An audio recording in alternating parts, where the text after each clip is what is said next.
Et quand ils ont lancé...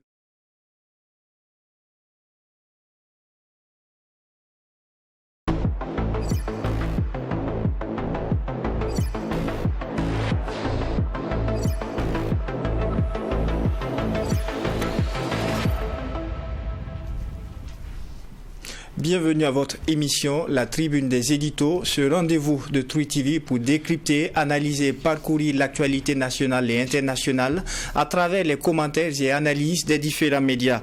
Pour cette tribune, il sera question des tirs de sommation au centre-ville pour lequel des populations sont sorties. En seconde partie d'émission, il sera question des menaces à l'endroit d'organes de presse et d'acteurs des médias. Et enfin, il sera question de l'affaire Ousmane Sonko au Sénégal.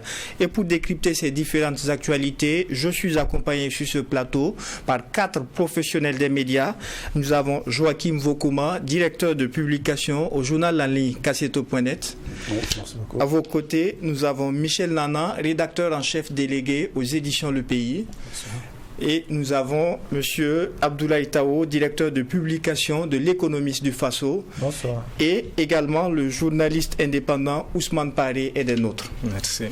Premier sujet enrôlé pour cette tribune, ils étaient nombreux au centre-ville dans la nuit de mercredi à jeudi à la suite de tirs de sommation. Malheureusement, une personne est décédée à la suite de ces tirs de sommation.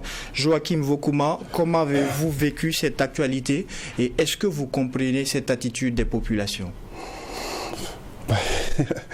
Bon, c'est vrai qu'on a été surpris d'entendre les coups de feu qui étaient violents.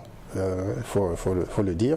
Ça a été des coups très secs et assez bruyants autour de 22h dans le périmètre de la présidence, c'est-à-dire l'ancienne primature, parce qu'il y en a qui ne savent toujours pas que la présidence maintenant c'est revenu à l'ancienne primature. Donc on s'est demandé qu'est-ce qui se passe, d'où viennent ces tirs et voilà, à quoi ça répond. Donc tout le monde, évidemment, on est parti à l'information pour savoir ce qui se passe. Et bon, heureusement, quelques temps après, on a su ce qui s'est passé puisque l'état-major a publié un communiqué pour dire qu'il s'agissait de tirs de sommation pour alerter un individu qui n'obtempéra pas aux sommations. Donc, bon, évidemment, les gardiens à griffe du président de la transition qui campe tous les soirs au rond-point des Nations Unies et ont trouvé là effectivement la justification de leur travail, de leur veille. Voilà, parce que tout de suite ils se sont dit ah ça y est, voilà, il y a une tentative de coup d'État, on veut déloger notre capitaine. Donc voilà, ils ont sonné le rassemblement. Effectivement, il y a du monde qui est sorti spontanément. Un peu de temps, il y avait beaucoup de monde qui était dans les environs. Et bon, heureusement, il y a eu plus de peur que de mal. Mais quand même, comme vous l'avez dit, avec une personne qui est décédée, un père missionnaire blanc de nationalité zambienne, qui se trouvait dans les parages et qui aurait été percuté par une balle perdue. Bon, mais il y a eu des informations après qu'on a reçues qui posent quand même beaucoup de questions. Voyez, parce que la personne contre qui les tirs de sommation ont été faits, cette personne-là apparemment n'a rien eu. Bon, et si je comprends bien, les tirs de sommation, c'est on tire en l'air, c'est ça les tirs de sommation. Bon, j'ai pas pu vérifier parce que celui qui est décédé est dans son véhicule. Et donc, s'il était dans son véhicule, est-ce que c'est les balles en retombant du ciel là, qui ont perforé le véhicule et l'ont atteint mortellement, ou les balles ont pris une autre trajectoire pour le tuer? Ça, ce sont des questions pour l'instant, bon, je me pose, je n'ai pas encore la réponse, mais ce qui est sûr, bon, ça c'est quelque chose qu'il faut éclaircir, puisque le parquet militaire a publié un communiqué pour dire qu'il y a une enquête qui a été ouverte pour établir les circonstances dans lesquelles cette personne est décédée de nationalité zambienne. Mais ça quand même, bon, ce qui s'est passé dans la nuit du 29, ça montre quand même un peu l'ambiance un peu électrique, le climat un peu électrique dans notre pays. Et bon, peut-être que les jours à venir nous permettront de voir un peu plus clair, mais je pense qu'il est temps qu'on mette tous balle à terre pour que le combat contre les terroristes là soit plus efficace. D'accord. On est déjà à la risée du monde, 2 coups d'État en 8 mois. Bon, il faudrait peut-être que qu'on mette balle à terre et qu'on essaie de voir comment on peut mener ce combat-là de façon groupée en bloc. Sinon, à ce rythme-là, on n'est pas sorti de l'auberge. D'accord. Alors, Michel Lana, ailleurs, lorsqu'il y a des tirs de sommation, on fuit, on se met à couvert. Mais ici à Ouagadougou et même à Bobo Dioulasso, les populations sont sorties. Est-ce que vous également, vous comprenez cette attitude de ces populations-là? Je ne sais pas si c'est une question de comprendre. On essaie seulement d'expliquer pourquoi les gens sont sortis. Parce que ceux qui sont sortis, c'est sur la base de quoi? Sur la base du fait que les gens ont donné l'information que ce serait un coup d'État contre le président Ibé. Et que pour le protéger, il fallait que ce soutien se retrouve au lieu indiqué. C'est cette information qui a conduit beaucoup de gens à sortir. Et des quartiers de Ouagadougou. Et ceux qui étaient à la place de la nation, et ceux qui sont dans les quartiers, beaucoup de gens ont rallié la place de la nation. Et bien sûr jusqu'au rond-point des Nations Unies, jusqu'au petit matin. Il n'y a pas beaucoup de choses à dire. C'est justement parce que une certaine opinion a fait comprendre que ce serait un coup d'État contre IB que les gens sont sortis. Maintenant, la question est de savoir pourquoi il y a cette persistance de déstabilisation, je ne sais pas de rumeurs, mais en tout cas, je ne veux pas dire que de vérité. En tout cas, beaucoup de gens pensent, surtout les citoyens du président, qu'il y a des gens qui veulent le déstabiliser. Donc, pour le protéger, la seule façon, ce n'est pas de s'adosser à l'armée, c'est s'adosser à la population, surtout aux jeunes, grâce à qui ou par qui il aurait pris le pouvoir. D'accord. Alors, Ousmane Paré, beaucoup ont cru effectivement à une tentative de déstabilisation. Vous, à votre niveau, qu'est-ce que vous en pensez? Je crois que jusqu'à présent, chacun est en train de faire ses investigations. Et comme le disaient donc les confrères, les jours à venir, on sera mieux situé. Parce que vous savez qu'il y a beaucoup d'interrogations qui subsistent encore à ce jour. Si c'est un piéton, je crois que quand vous voyez, pour ceux qui connaissent le dispositif qui est en place, c'est pas du tout compliqué. Donc, aux éléments qui sont de faction, de mettre la main sur lui. Et en tout cas, de la main dont ils sont disposés. Parce que c'est pas un seul élément qui est là-bas, ils sont nombreux. Pour un individu à pied, donc, je me dis que quand, en tout cas, pour le profane que je suis, c'est pas très compliqué, soit de l'immobiliser, de mettre la main sur lui, voilà. Et l'autre élément, c'est que, selon beaucoup de témoins, les tirs ont duré au moins une dizaine de minutes, hein.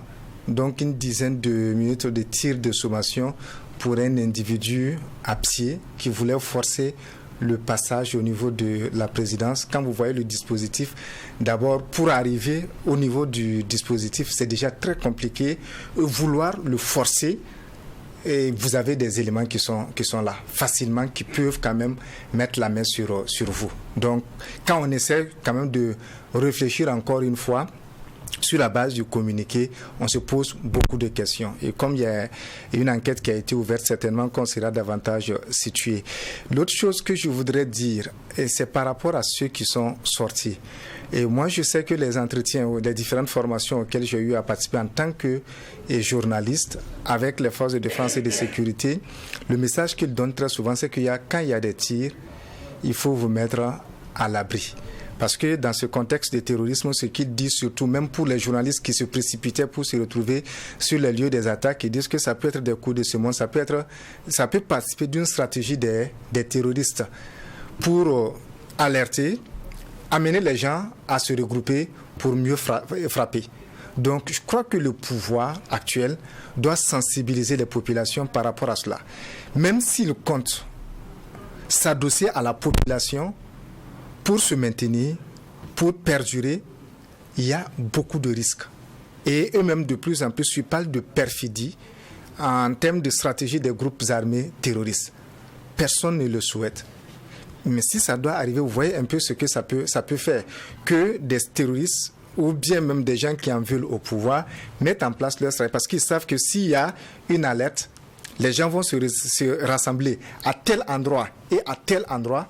Ces personnes peuvent profiter justement de cela pour faire beaucoup de victimes côté civil. Donc je crois qu'il faut vraiment sensibiliser les gens et revoir les dispositifs, si c'est le dispositif qui a été mis en place. L'autre élément sur lequel je vais terminer, c'est encore une fois interpeller les autorités. Ce n'est pas la première fois qu'on assiste à ce genre de situation. Des tirs de sommation qui font des victimes côté civil, depuis pratiquement le pouvoir de Roch Kaboré. On a beaucoup parlé d'abord des camps militaires qui se trouvent en ville avec les dispositifs militaires qui est là, les dispositifs sécuritaires. Maintenant, c'est la présidence. Et vous voyez où ça se trouve. Il y a surtout des services qui sont là. Même s'il y a eu des réaménagements au niveau des horaires de travail de ceux qui sont dans les environs, je crois qu'il va falloir faire beaucoup attention et accepter, poser le débat sur ce problème qui est là. C'est vrai que peu d'opinions se dégagent, peu de personnes en parlent, mais il faut à un certain moment qu'au niveau de la société civile et qu'au niveau peut-être des acteurs étatiques, au niveau de l'Assemblée nationale, qu'on ait le courage de poser le problème. Parce que ça fait, je crois, on n'est pas à moins de 5 victimes de ces tirs de sommation. Ça fait un peu trop. C'est la délocalisation. Et ce qui est encore plus énervant, c'est la banalisation de la vie. Je crois que ça, c'est l'une des grosses victoires des terroristes sur le peuple burkinabé. Et je crois que ça doit interpeller les chercheurs, surtout en psychologie, sur notre état. Parce que moi, j'ai été choqué de voir des gens applaudir la victime. Le fait qu'il y ait eu un décès. Et vous voyez des gens, notamment sur les réseaux sociaux, dans des gargotes, qui disent, des gens applaudissent le décès, qui disent que c'est normal. Parce que le dispositif est là, tout le monde sait qu'il y a un dispositif sécuritaire et les gens disent il allait chercher quoi là-bas.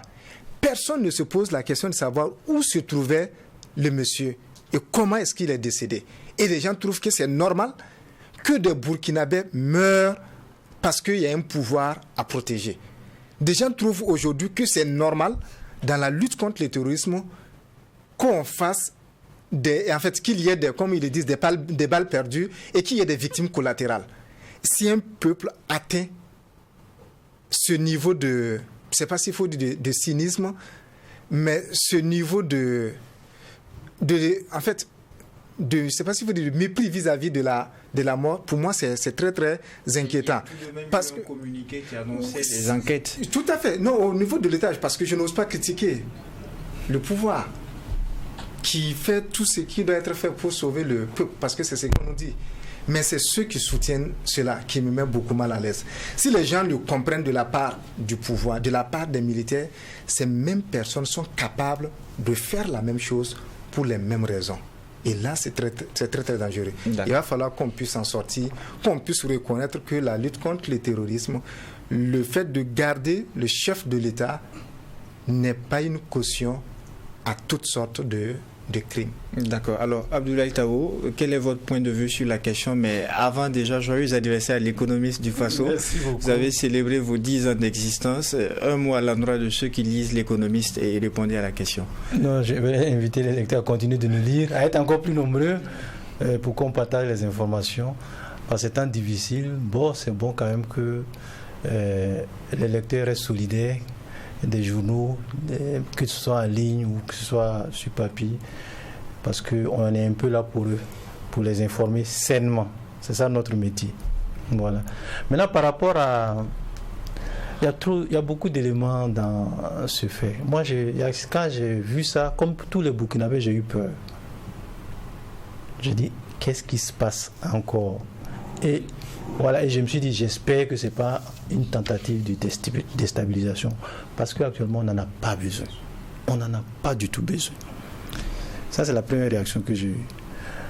La deuxième réaction, c'est que j'ai pensé à Alain. Je ne sais pas si vous vous rappelez la polémique où il s'est fait lyncher sur les réseaux sociaux avec des menaces de mort, où il demandait, mais il a interpellé directement le président pour dire, mais les supporters qui sont là-bas, là, ils n'ont rien à faire, ils n'ont qu'à aller travailler comme tout le monde, ou dans le cas contraire, ils n'ont qu'à rejoindre le front, ils seront plus utiles là-bas.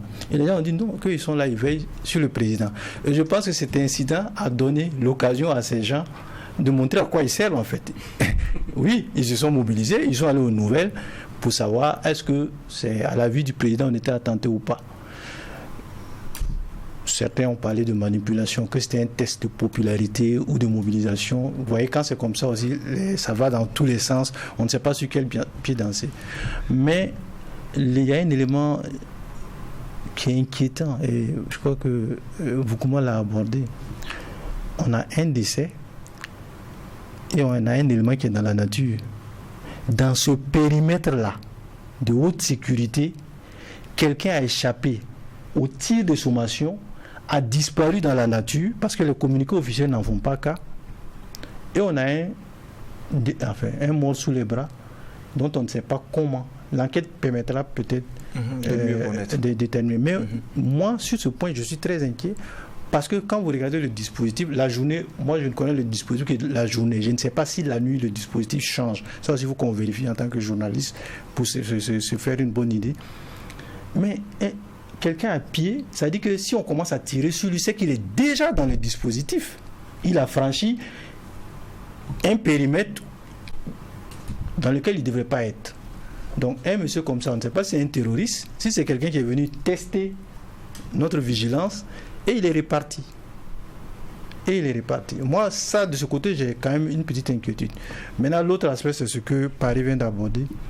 Et il y a trop de victimes, j'allais dire, collatérales. Je ne sais pas si on peut appeler collatérales. C'est-à-dire que ces zones de sécurité barricadées, je ne sais pas comment on peut travailler à réduire le taux de mortalité. Parce qu'à un moment, il ne faut pas qu'on banalise ça. C'est vrai que par hasard, on peut se retrouver dans un dispositif de sécurité. Mais comme la sécurité est là pour la sécurité des populations, donc on devait pouvoir, comme on dit, quand le feu est jaune, commencer à ralentir, quand il est rouge, on ne passe pas.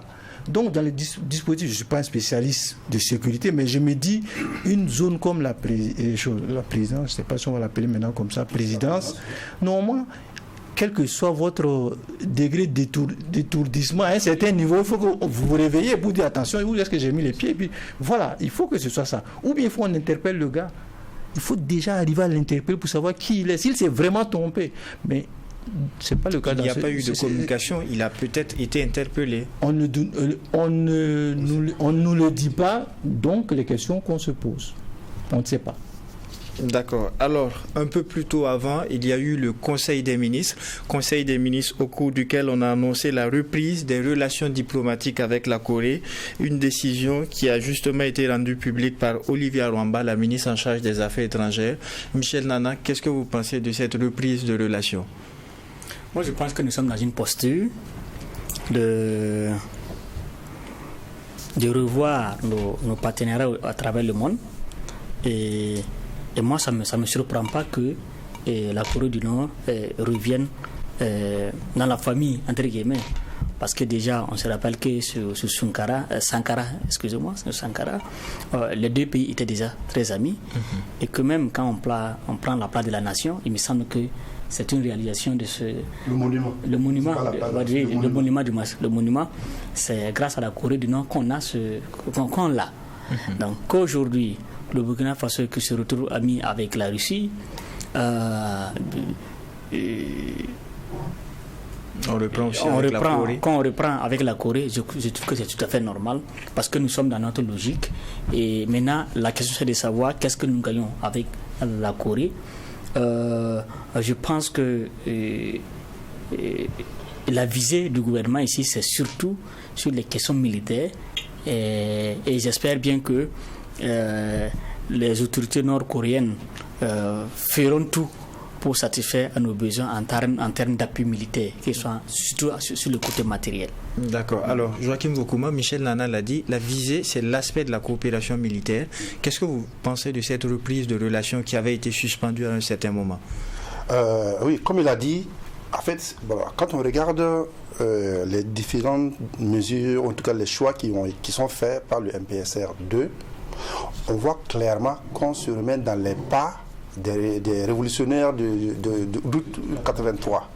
Comprenez? C'est cette trajectoire-là qu'on est en train de reprendre avec les mêmes partenaires. Bon, évidemment, il y a déjà Cuba qui est là, mais il faudrait aussi qu'on va certainement renouer avec le Venezuela ou avec le Brésil un peu plus intensément.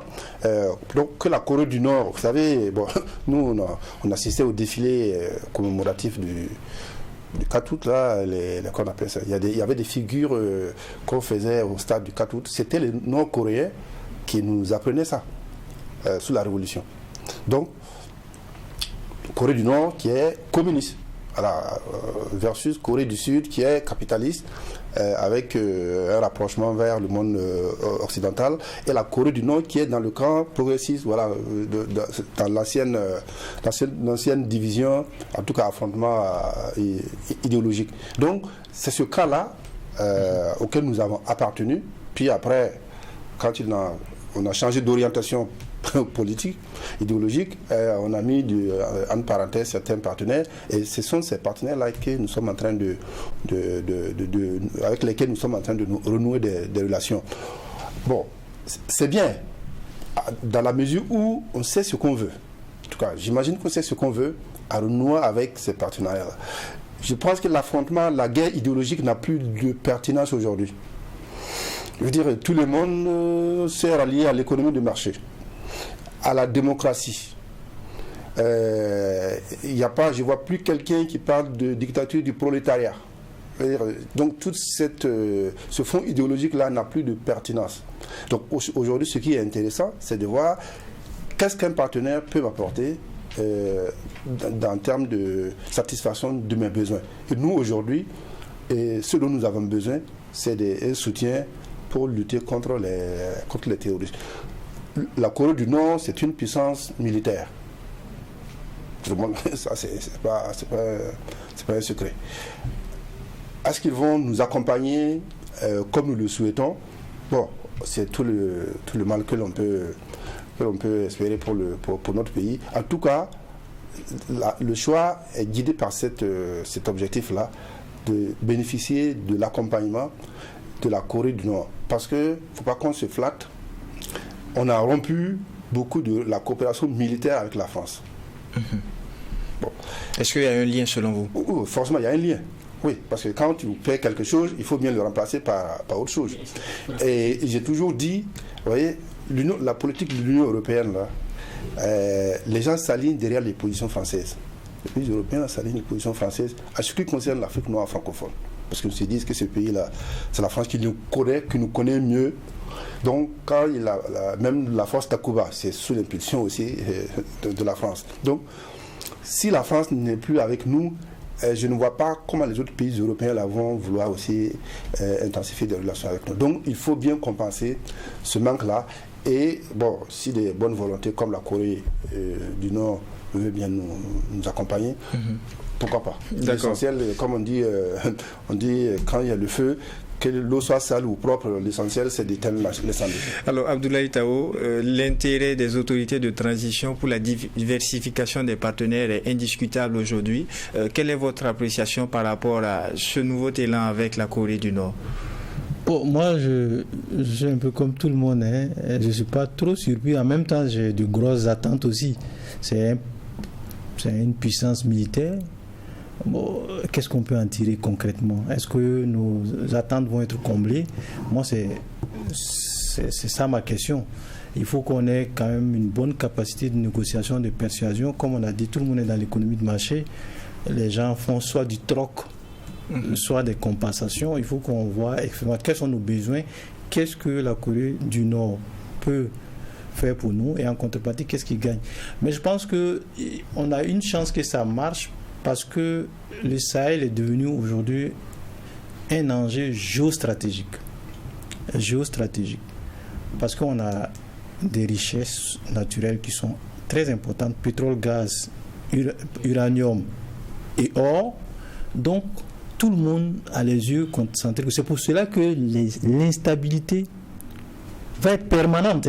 C'est-à-dire ce qu'on voit là, on utilise des prétextes pour venir nous faire la guerre, mais on sait à la fin des fins, ce que les gens cherchent, c'est le contrôle des ressources. Et c'est ces personnes qui nous aident, aussi, ils ne le feront pas pour nos beaux yeux. Je te cède ceci, tu me cèdes cela, c'est comme ça que ça va se passer. Gagnant, gagnant. Voilà, le tout c'est qu'on ne perde pas trop aux chances, qu'on retrouve la paix, qu'on retrouve la quiétude et qu'on continue de travailler à développer notre pays au bonheur de nos populations. Alors, Ousmane Paré, il y a une sorte d'opposition entre la Corée du Nord et la Corée du Sud.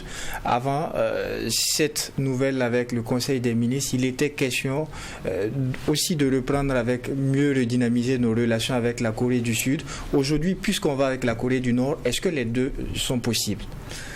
Je crois que c'est pas comme entre les deux Chines. Voilà, là-bas, c'est vrai que c'est un peu difficile, mais il doit y avoir un terrain d'entente. Mais la préoccupation, pour moi, c'est pas tout à fait à ce niveau. Vous savez qu'en 2017, quand on rompait avec la Corée du Nord, c'était par rapport aussi à des injonctions des Nations Unies. Donc, pardon? Pas la Corée du Nord.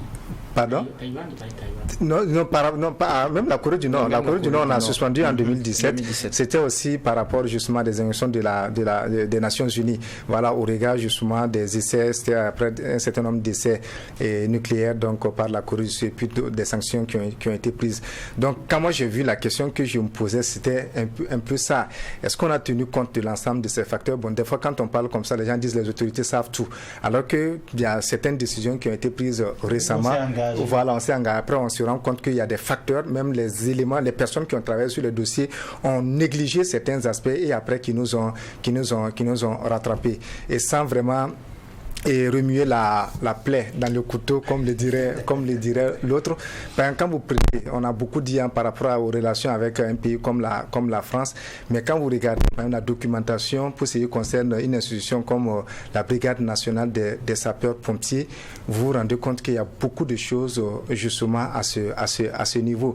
Maintenant, comment est-ce qu'on réfléchit à rattraper ce qu'on perd peut-être au niveau des accords? En fait, ce qui me fait poser la question, est-ce que en allant, on évalue véritablement ce qu'on peut gagner avec le pays ou bien les risques qu'on encourt en nouant des partenariats avec tel pays et peut-être les risques, en fait ce qu'on peut perdre avec l'autre bloc.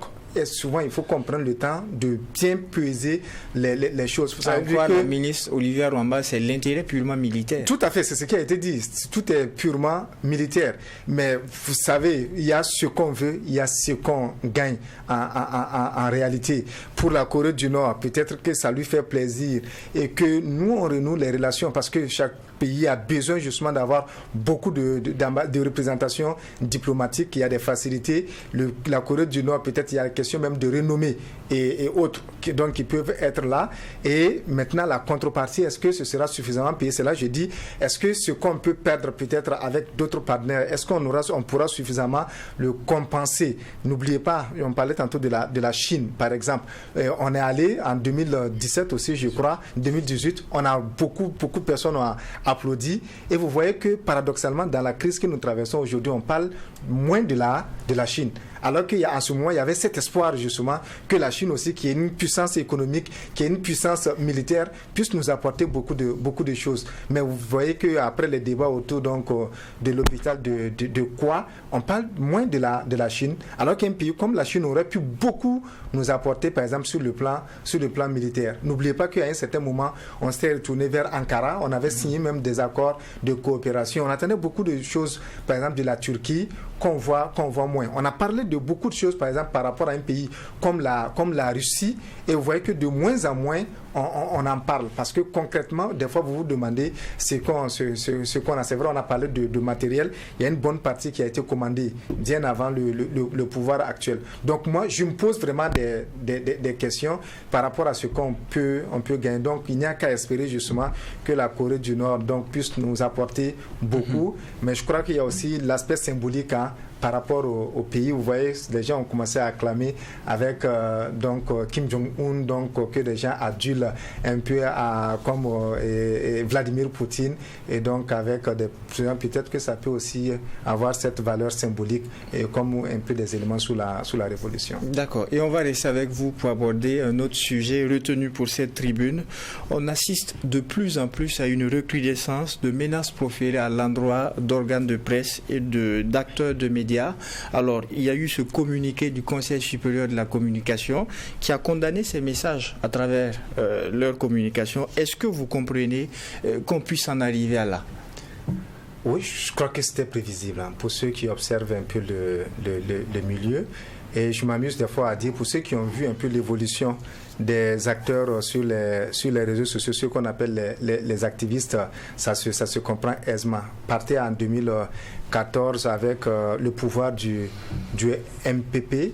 Et comment il y a ce que moi j'appelle, c'est purement au niveau de la recherche, une stratégie de décrédibilisation des médias qui a été mise en place pour faire émerger des acteurs nouveaux. Parce qu'il y a des choses que les gens ont voulu faire par les médias. Il y a eu un peu de résistance de la part des médias. Donc les gens ont vite fait de passer par ces acteurs qui avaient de l'audience, voilà, le vent en poupe, qui pouvaient... Voilà, oui, les gens ont donné beaucoup d'argent parce que, c'est là que j'ai dit, les gens ont remplacé les médias par ces acteurs-là. Ça a très bien marché pour les deux coups d'État. Pour le premier, par exemple, et c'est que pour certaines informations peut-être confidentielles, il y a des choses que les gens, même pour les médias, ils ont voulu des informations confidentielles. Certains ont voulu passer par des médias, des informations stratégiques, et les médias n'ont pas voulu jouer au jeu. Donc, encore une fois, les gens se sont retournés vers ces acteurs-là de la société civile. Donc, vous avez, en fait, ça, vous n'avez pas à vous embarrasser en fait, de tout ce qu'il y a comme pression, de tout ce qu'il y a comme, même si les gens critiquent les médias, comme code d'éthique, de déontologie, de rigueur, de responsabilité sociale. Parce qu'aucun média ne va accepter, par exemple, compromettre l'armée. Vous avez une information confidentielle qui concerne l'armée, une information top secret concernant l'armée. Vous pouvez être sûr que vous pouvez passer par tout le monde, sauf par un journaliste. Donc, je crois que ce sont des facteurs qui ont favorisé l'émergence de ces acteurs-là. Donc, vous comprenez clairement que c'est tout à fait normal que ces acteurs qui ont eu ce pouvoir-là soient systématiquement les premiers ennemis, entre guillemets, des médias, parce qu'ils se considèrent aujourd'hui comme des médias à part entière. Les puissants d'aujourd'hui leur disent beaucoup de choses par rapport aux médias, leur montrent qu'ils sont plus importants que les médias, parce qu'ils se retournent systématiquement vers eux. Donc, ça se comprend. Et vous voyez que chaque fois que les médias essaient d'occuper la place qui leur revient de droit, on essaie de leur faire comprendre, ce n'est pas votre travail. On essaie de leur dire, vous n'avez pas à faire ça. Donc les gens ont intérêt à ce que les médias restent dans cette position de domination, de soumission, et que ces nouveaux acteurs-là puissent prendre le relais. Je vais vous faire observer quelques éléments. Très rapidement. Vous pouvez constater qu'on a toujours critiqué, reproché aux médias de diffuser des informations, de mauvaises informations concernant la position de l'armée, concernant des images dégradantes, etc., etc. Dans les faits, aucun média ne l'a fait. Ce sont les acteurs justement des réseaux sociaux, ces activistes-là qui diffusent ces informations. Et on jette ça sur les médias. Et quand vous voyez les images des attaques, des images des corps déchiquetés, du sang, aucun média ne va diffuser parce que c'est interdit par les règles qui régissent le fonctionnement des médias. Ces acteurs le font. Et qui diffuse, qui a ces informations? Très souvent, ce sont les militaires. Je sais qu'en 2017, et au Niger, on a interdit, par exemple, aux militaires de se retrouver sur les opérations de théâtre, sur les théâtres d'opération avec leur téléphone. Au Burkina, on a interpellé le gouvernement en vain.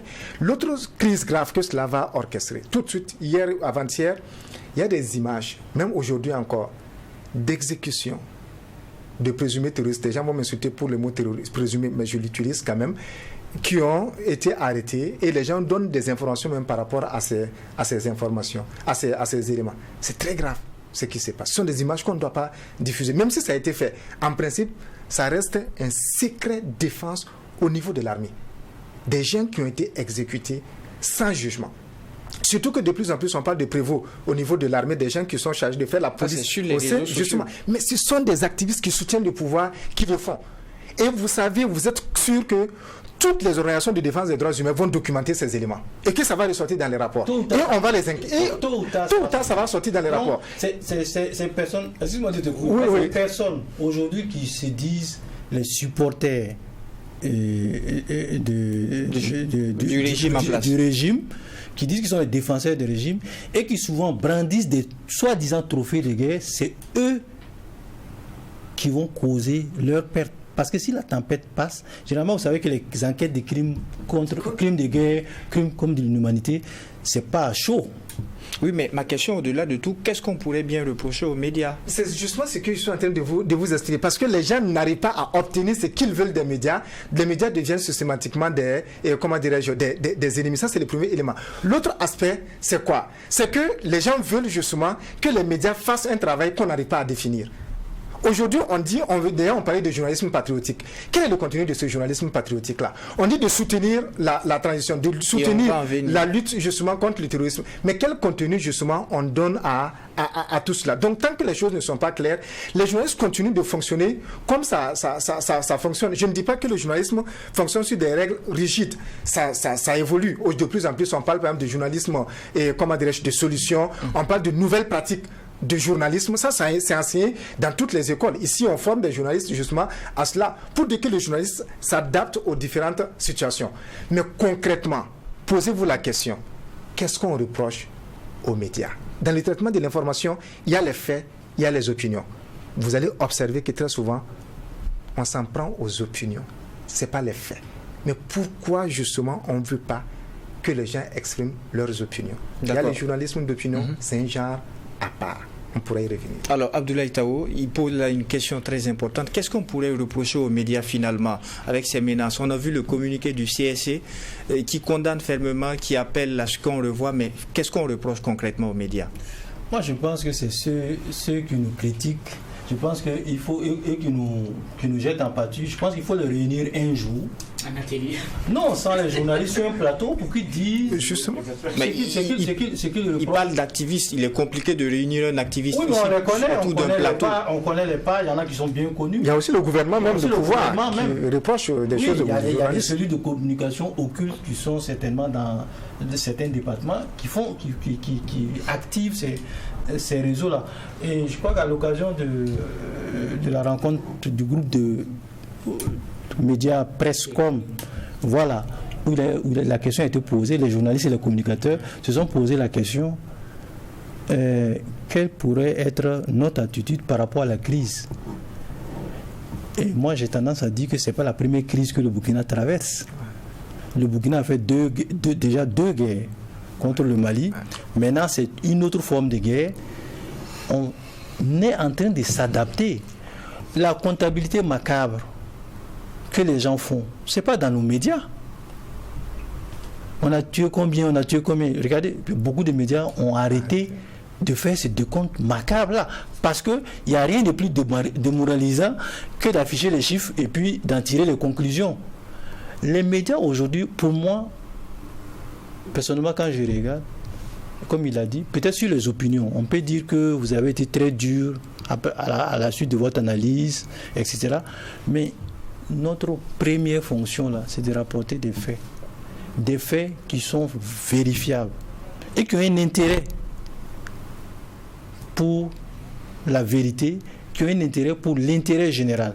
Et l'intérêt général, parce que le problème aussi qui se pose, c'est que l'intérêt général, il faut qu'on sache l'intérêt général, c'est quoi? Parce qu'aujourd'hui, effectivement, on a l'impression qu'il y a des gens qui sont en train de nous obliger à dire si vous dites un mot qui dépasse, vous avez affaire à nous. Mais ça, c'est un embrigadement. C'est-à-dire que c'est, comment on appelle ça, le système de la pensée unique. C'est-à-dire qu'on va se contenter de les regarder et dans le meilleur des cas, on ne va plus parler. C'est ça, un jour sur votre plateau, il n'y aura personne qui va venir parler de peur de se faire indexer. Mais l'autorité n'est pas muette, on parlait de ce communiqué du CSC. Ce communiqué, s'il ne venait pas, peut-être que nous, on allait le réclamer. Parce que... Malheureusement, ça vient uniquement ça ne vient pas de l'autorité, ça devient du CSC. Oui, je pense... du ministère de la Communication. Voilà, moi je pense... Non, il y a deux niveaux. Oui. Il y a deux niveaux. Allez-y, terminez. Le CSC est dans son rôle de faire ça. Parce que le CSC est le régulateur des médias. Aujourd'hui, ce qu'on veut, ce qu'on souhaite, et ça c'est pour l'avenir, parce qu'en période de crise, on ne peut pas tout faire, c'est qu'au-delà des médias classiques, qui sont référenciés, qui sont à la justice, on nous connaît, au CSC, on nous connaît, dans tous les endroits où on doit référencer un journal, un DP, on est référencé. Nous, on souhaite que, sur les réseaux sociaux aussi, qu'on puisse identifier les gens et qu'ils soient aussi responsables que nous. Parce que c'est plus facile de taper sur un journaliste aujourd'hui que de taper sur des éléments des réseaux sociaux qui font par ailleurs beaucoup plus de dégâts. Beaucoup plus de dégâts. Pour revenir à qu'est-ce qu'on nous reproche, moi j'attends que les accusations n'ont qu'à se formaliser. Voici les dérapages qu'on a observés. Et pour cela, le CSC, l'OBM sont capables de faire ce travail. Et puis nous, on s'autorégule dans les rédactions. D'accord, on va permettre à Joachim Vokouma de réagir. Le CSC, dans son communiqué, a aussi exhorté les autorités administratives à veiller à la sécurité des médias et des journalistes. Qu'est-ce que vous en pensez? Est-ce que ça pourrait suffire? C'est déjà bien de demander qu'on prenne des mesures pour sécuriser les médias et les journalistes. Maintenant, est-ce que ça va être suivi d'effet? Bon, on va voir. Tout dépendra de la gravité, en tout cas de l'appréciation de la gravité de la menace qui pèse sur les journalistes et les médias. Mais les confrères l'ont déjà dit. Quand on parle de journalisme patriotique, c'est exactement. J'ai écouté le président du CSC la dernière fois sur une chaîne parler de ça, mais j'ai attendu qu'il définisse exactement ce que c'est que le journalisme patriotique et n'a pas été capable de le dire. Est-ce que ce que nous faisons, c'est pas du patriotisme? Si, c'est du patriotisme. Quand on critique, on ne critique pas comment dire, c'est pour améliorer. C'est pour qu'on corrige ce qui est insuffisant. Quand par exemple on dit, je donne un exemple, quand par exemple on dit que la police n'a pas d'armes de guerre, alors qu'elle se retrouve souvent avec des terroristes qui, eux, ont des armes de guerre, et que la police réclame des armes de guerre pour y faire face, quand on dit que ça, effectivement, il faut régler ça. Est-ce qu'on fait du patriotisme ou bien on fait de l'antipatriotisme? Ça, ce sont des jobs. Et puis, comme il a dit, c'est pas tout ce qu'on sait qu'on publie. C'est pas tout ce qu'on sait qu'on publie. Et parfois, il y a des informations, en tout cas personnellement, c'est déjà arrivé, où j'ai des informations impubliables. Mais voilà, on les transmet à qui de droit pour qu'à un autre niveau, on trouve une solution, parce que c'est pas, évidemment, là, effectivement, c'est pas patriotique de publier ce type d'informations-là, parce que ça va amener plus de mal que de bien. Donc, je pense que c'est un faux procès qu'on fait aux médias burkinabés. Si quelqu'un a dérapé, qu'on dise un tel a dérapé, voilà ce qu'il a fait, et on corrige. Mais je n'aime pas l'anathème comme ça. Voilà, qu'on jette comme ça sur une corporation, comme s'il y avait une concertation entre nous pour... non, c'est pas ça. Et ce qui me désole un peu plus, c'est que souvent, j'écoutais la déclaration du ministre... on va en venir tout à l'heure. D'accord. C'est que c'est des gars de la profession même qui, souvent, font ce type de réflexion, et que je ne comprends pas quelle est la logique qui soutient leur réflexion. Donc, depuis que la crise a commencé là, on a eu beaucoup de formations. Vous savez, il y a des mots qu'on n'utilise plus, qu'on utilisait au début. On a eu des formations avec des spécialistes de l'islam, des théologiens, des militaires, pour nous dire tel. Donc, quand même, on sait les mots qu'il ne faut pas utiliser pour ne pas envenimer les choses. Donc aujourd'hui, c'est vrai, tout n'est pas rose, mais si quelqu'un a dérapé, qu'on l'appelle, qu'on lui dit voilà, mais qu'on cesse. Voilà, il faut qu'on cesse de jeter l'anathème sur une corporation. Je termine, parce que quand c'est une autorité qui le dit, évidemment, ceux qui chauffent la rue tous les jours là, et quand ils entendent ça, c'est comme une sorte de blanc-seing qu'on leur donne pour aller agir. C'est dangereux. D'accord. Très rapidement, Michel Nana, est-ce que vous êtes d'avis avec ce que Vokouma dit? Bien entendu, je suis d'avis. Et j'ai dit à plusieurs autorités, les sonorités de ce pays-là, qu'il ne faut pas se tromper de combat. Il ne faut pas considérer les médias comme un adversaire dans la lutte contre le terrorisme. Les médias ne sont pas des adversaires. Encore moins des ennemis. Encore moins des ennemis. Les médias, ce n'est pas ceux qu'il faut abattre. Ceux qu'il faut abattre là, on sait là où se trouvent. Ils se trouvent où? Puisqu'on n'a pas légalement. Non, ceux qui ont pris les armes contre la République là, et pour lesquels les forces de défense et de sécurité sont dans la brousse.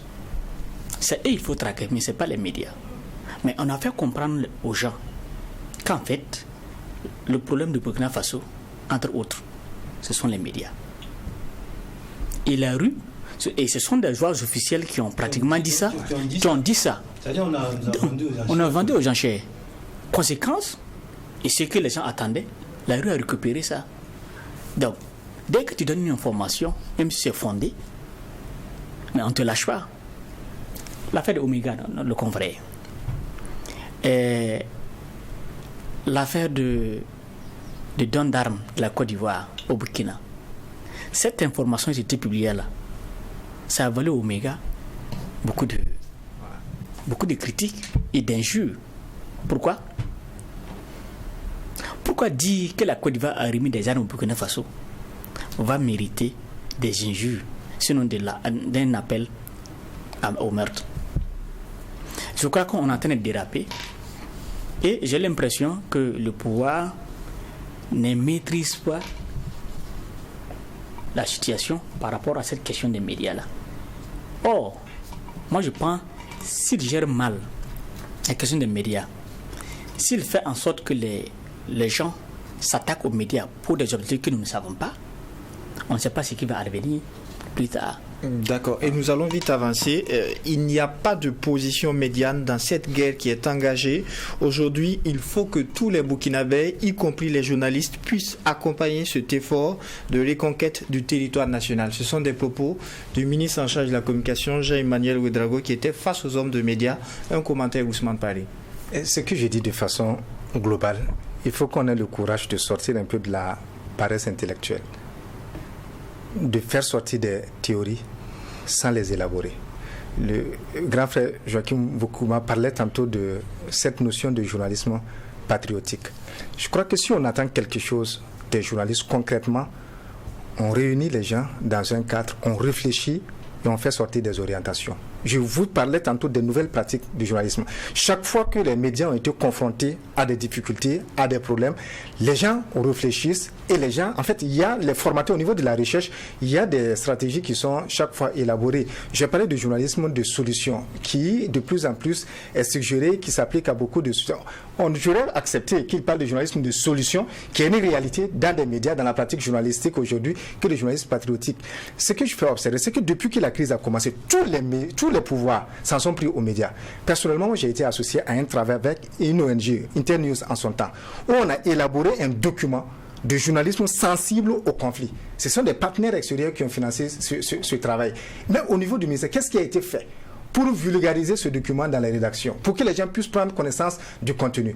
Je suis d'accord aujourd'hui qu'on parle de journalisme patriotique, mais qu'on soit capable tout simplement de réunir des gens et de donner un contenu justement à ce journalisme qui soit conforme aux pratiques du journalisme. Et les journalistes n'auront aucun autre choix que de se plier justement à cela.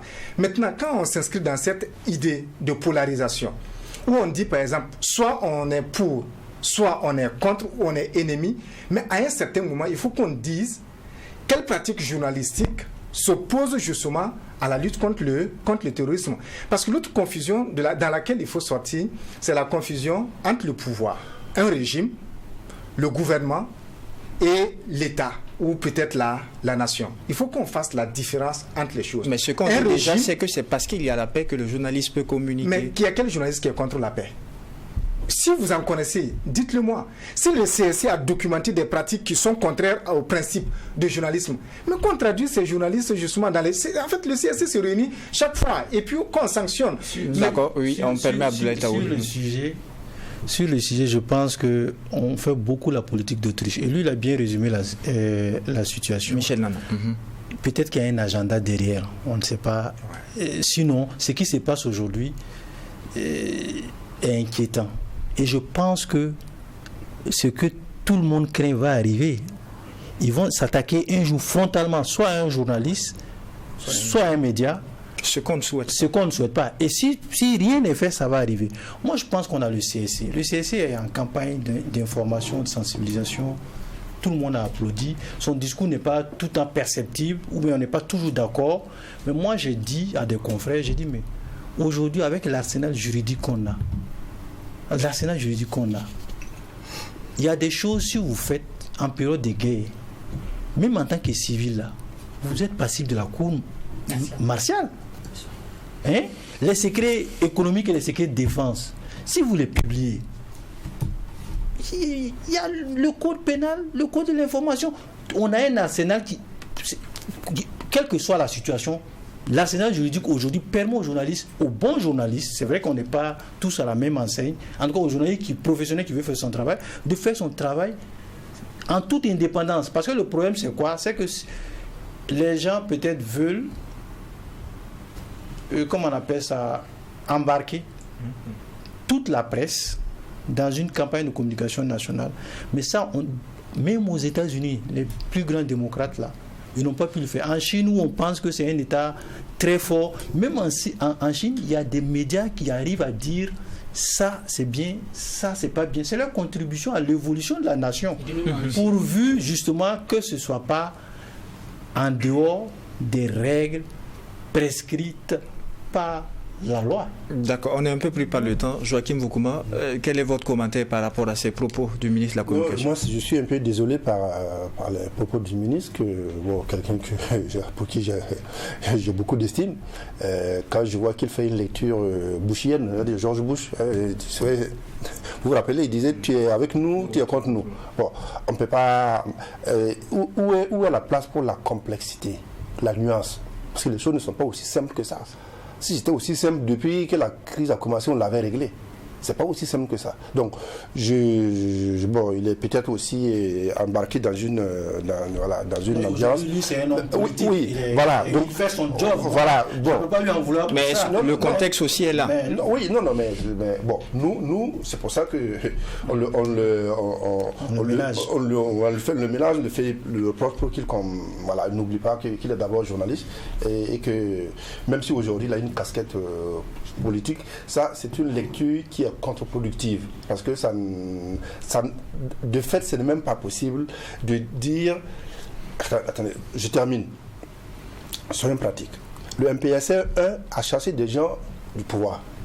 MPSR 2 a chassé des gens qui étaient au pouvoir. MPSR 1 eux-mêmes qui ont chassé des gens qui étaient au pouvoir. Vous croyez que ces gens-là vont tous soutenir? Pourquoi? Non, il ne faut pas vouloir l'unanimité dans ce pays-là. Ça n'arrivera pas au bout. Mais dans le processus de reconquête, que les journalistes accompagnent aussi, ça permet d'avancer. Même il y a des moments de tragédie dans plusieurs pays. Il y a des gens qui vont trouver dans cette tragédie-là des moyens de s'enrichir, ou en tout cas de trouver leur compte. L'essentiel, c'est de faire le travail pour lequel on est là et de donner des résultats. Ça va taire toutes les discussions inutiles. Et je pense que ça, bon, même si je comprends sa posture, mais je ne peux pas m'aligner dans cette lecture de l'actualité ou en tout cas de l'engagement patriotique qui est que, ou bien on est engagé. On revient, il faut qu'on nous donne un contenu à ça. Moi, je pense que quand il y a des choses que je fais, je pense que je suis patriotique et que je suis engagé dans la reconquête du territoire. Et moi, en tout cas, je ne connais pas de journaliste aujourd'hui qui travaille à créer les conditions encore d'une déstabilisation du pouvoir. D'accord, on est vraiment pris par le temps. Michel Nana, en 10 secondes, un commentaire par rapport à ces propos du ministre. Dans cette guerre contre le terrorisme, on demande à tout le monde de contribuer. On demande aux médecins de contribuer, aux financiers, aux commerçants, aux acteurs économiques, aux acteurs politiques. Chacun dans son domaine, on demande de contribuer. Consommateurs, chacun doit contribuer. Aux journalistes, on demande de contribuer. Sur nous, le travail, la contribution, c'est quoi? C'est faire correctement et professionnellement notre travail. Et comme les autres l'ont relevé, moi, je ne vois pas en quoi un journaliste est contre la paix. Un journaliste travaille à pourrir la situation. Moi, je ne vois pas en quoi. Au contraire, quand on prend depuis le début de la crise, là, toutes les images, tous les documents secrets qui sont sortis là, aucun journaliste ne l'a publié et il ne va pas le publier. Le code, nous avons le code, nous avons l'éthique et nous avons la charte, nous avons beaucoup de choses auxquelles nous sommes soumis. Et un journaliste professionnel ne peut pas travailler en dehors, en ignorant toutes ces règles-là. Parce que tu sais très bien, si tu le fais, tu vas en prison. Voilà. Qu'aujourd'hui, on nous dit d'accompagner. D'accompagner de quelle manière? Mais juste une seconde. Moi, je vais terminer en disant que Et le discours crée des amalgames et nous jette en partie vis-à-vis des gens. D'accord. Juste 10 secondes, allez-y, c'est très vrai, rapidement. C'est un sale temps pour les médias, hein. Les médias dits professionnels, parce que moi je ne veux même pas parler des médias classiques, les médias dits professionnels. Aujourd'hui on est malmené parce qu'on essaie de faire notre travail. Et on a préparé l'opinion à une sorte de lynchage contre les médias. Mais vous voyez, si vous regardez dans la gestion de la crise, aujourd'hui on est en train de monter en gamme. Hein? On a fait une mobilisation financière, ressources, on a acheté des armes, l'armée est en train de monter en puissance et juridiquement, on est en train de mettre l'état d'urgence. Ce qui veut dire que d'une certaine façon, vous voyez dans les zones sous état d'urgence, il y a un certain nombre de choses qui ne peuvent pas être dites, faites, hein, et rapportées. D'accord. Mais j'en reviens à la loi. C'est-à-dire que nous, on n'est pas dehors de la loi. Si Ouagadougou est en état d'urgence aujourd'hui, moi, je sais qu'est-ce que je dois dire à mes agents, comment il faut s'adapter au traitement de l'information. D'accord, ce qui est bien entendu, et nous sommes en fin d'émission, mais nous vous permettons d'aborder l'édito au niveau des éditions Le Pays par rapport à l'affaire Ousmane Sonko qui est finalement condamné à 2 mois de prison avec sursis, et votre édito est intitulé Le chaos ou l'impunité. De quoi s'agit-il? Oui, l'édito est venu avant la condamnation, donc ce n'est pas un déphasage, parce qu'effectivement Ousmane Sonko a été convoqué en justice pour faire des diffamations à l'encontre d'un ancien ministre. Et pour cette convocation, ces partisans se sont mobilisés sur son instigation parce qu'ils estiment que la justice a été instrumentalisée par le pouvoir de Macky Sall pour mettre hors d'état de nuire sur le plan électoral les leaders. Nous avons trouvé que même si on ne peut pas dénier à Sonko le droit de penser que la justice est instrumentalisée par le pouvoir sénégalais, non, on se dit que quand même le comportement qu'il fait, c'est pas un comportement d'un homme qui veut diriger le Sénégal. Parce que si tu as commis, s'il est convoqué, c'est pas parce qu'il est politique, il est convoqué parce qu'il a commis, il a enfreint la loi et pour ce faire, il doit répondre à la justice. D'accord. Et c'est sur cette conclusion des éditions Le Pays que nous mettons un point final à cette émission de la Tribune des éditos. Merci à vous qui l'avez suivi. Merci à l'équipe technique qui a permis sa réalisation. La Tribune des éditos est l'émission qui donne uniquement la parole aux professionnels des médias. On se retrouve, Dieu voulant, le week-end prochain pour un autre numéro. Mais d'ici là, portez-vous bien.